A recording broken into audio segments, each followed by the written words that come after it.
我相信。给我一个安静的角落，避开所有眼光的探索，寂寞是我唯一的借口。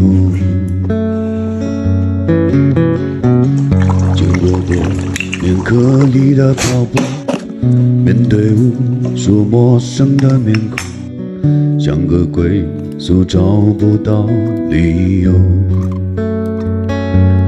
为什么经过多年以后，所有的过与错无法解脱？为什么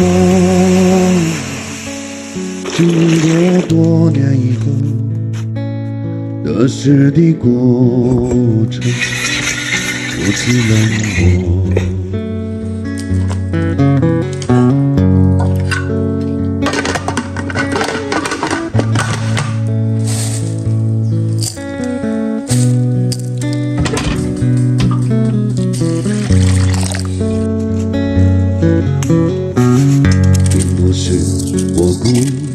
老杨，我那个朋友你记得吗？上次你见过的，他快结婚了。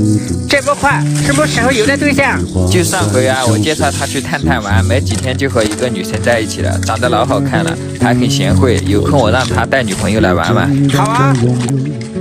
一片小小真实的天空，不要再有飘零的失落。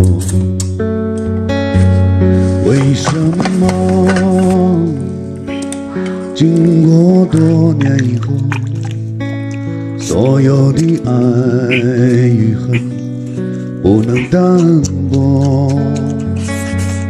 为什么经过多年以后，风干的伤口？抖音。我相信。